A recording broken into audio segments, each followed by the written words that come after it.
Bab 125. Pamanku adalah kepala distrik.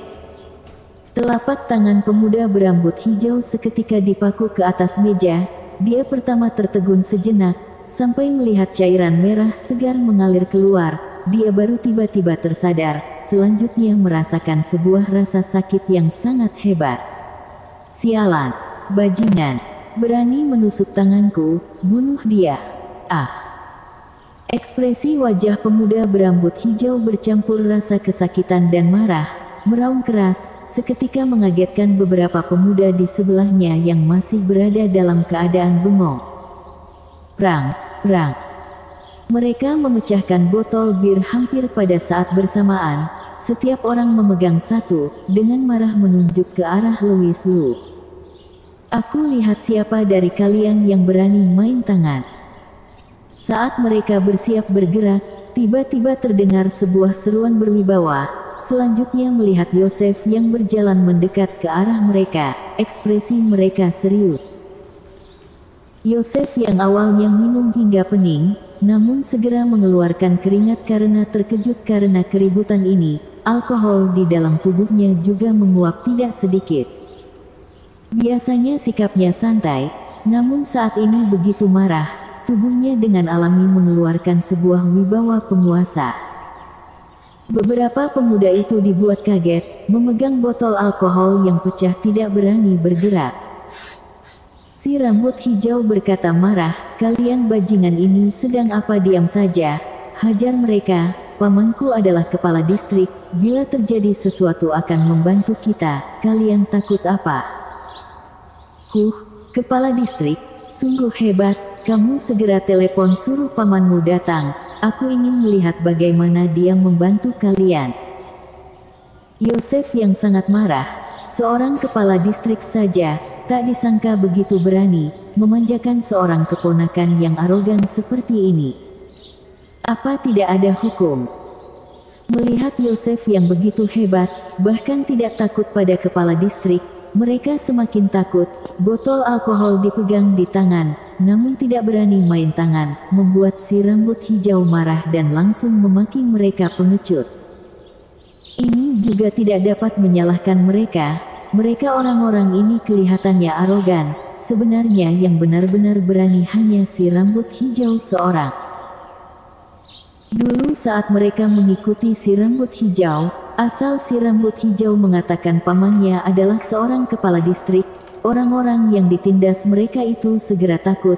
Mana ada yang seperti Yosef yang tidak hanya tidak takut, masih menyuruh si rambut hijau menelepon menyuruh pamannya datang. Takutnya dia orang besar bukan? Lagi pula masih ada satu alasan yang paling utama. Pemuda yang menggunakan tusuk bambu menusuk telapak tangan kakak besar mereka itu sepertinya memiliki kemampuan yang sangat baik. Barusan mereka tidak melihat jelas bagaimana dia melakukannya. Mereka sama sekali tidak berani bergerak sembarangan. Sekelompok pengecut, biasanya saat menumpang makan minum memanggilku kakak besar, sekarang bertemu masalah, satu demi satu idiot. Sialan. Si rambut hijau sangat marah, langsung menggunakan tangannya yang tidak dipaku, mengeluarkan ponsel dari dalam saku dan menelepon. "Paman, cepat selamatkan aku. Ada seorang bajingan menusuk tanganku, sekarang masih mengeluarkan darah. Ah! Sialan! Bajingan mana yang berani menyentuh keponakanku? Mason Zhang, apa kamu tidak mengungkit namaku?" Mason Zhang ini benar saja sama dengan si rambut hijau, begitu bicara langsung serentet ucapan kotor. Si rambut hijau berkata, "Aku sudah mengatakan identitasmu pada mereka, tapi mereka tidak percaya, masih menyuruhku menelepon memanggilmu kemari. Paman kamu cepat datang, aku ada di Lius Bebeki di wilayahmu, bila terlambat lagi tanganku akan cacat. Kamu tunggu saja. Aku akan segera membawa orang ke sana. Aku ingin lihat brengsek mana yang berani menyinggungku di wilayahku sendiri." Si rambut hijau sengaja membuka speaker saat menelepon, lagi pula menyetel suara sampai ke paling besar, yaitu ingin membuat bocah yang memaku telapak tangannya ini merasa takut. Namun, Ekspresi Louis Lu acuh, bahkan masih memegang tusuk itu dan memutar-mutarkannya, membuat si rambut hijau berteriak kesakitan.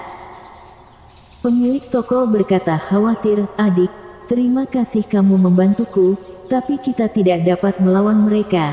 Kalau tidak aku ganti uang, melupakan masalah ini." Dia menghela napas keras-keras. Awalnya dia juga tidak tahu si rambut hijau ini adalah keponakan kepala distrik.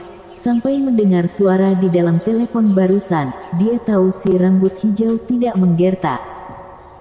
Karena Mason Zhang sering datang makan barbeque di tokonya, dia mengenali suara Mason Zhang.